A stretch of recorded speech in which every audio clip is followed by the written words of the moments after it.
Un eurobond, c'est une obligation qui a été mise dans une monnaie, dans une devise étrangère. L'émission de 2025 par le Bénin place le Bénin en première position de tous les pays qui ont fait donc des émissions sur le marché international.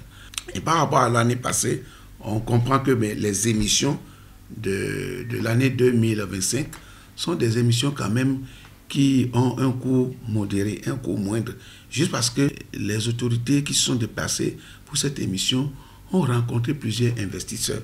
Donc la loi de l'offre et de la demande jouant en faveur de celui qui demande, c'est-à-dire plus il y a d'offreurs pour un demandeur, donc ça agit sur le taux. Donc c'est ce qui a fait d'ailleurs que le taux de la première mission, donc de 500 millions de dollars, est dans l'ordre de 6,48%, alors que pour l'année passée, c'était à un taux plus élevé. Et l'horizon est plus éloigné que l'émission donc, de l'année passée.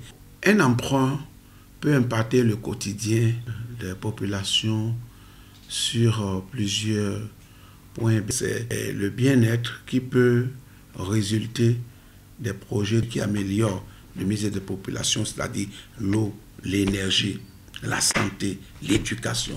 Ce sont des projets viables, ce sont des projets d'avenir. Et le gouvernement a bien fait de pouvoir faire la part des choses. Il y a des projets ODD, il y a des projets qui sont structurants, des projets qui changent la structure de l'économie. Et donc, je crois que ce projet-là, c'est par rapport à eux que l'emprunt obligataire, l'eurobond a été émis pour pouvoir assurer leur financement. On ne prête que à celui qui est sage. On ne prête que à celui qui inspire confiance.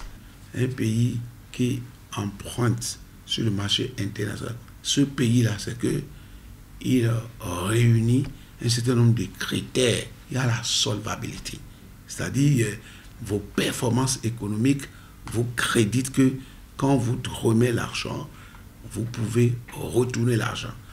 À côté de la solvabilité, vous avez ce qu'on appelle la liquidité. Quand l'échéance arrive, est-ce que vous avez les moyens nécessaires pour pouvoir payer? Et les performances de l'économie béninoise ces dernières années nous permettent donc de dire sur ces deux aspects-là, il n'y a pas à s'inquiéter.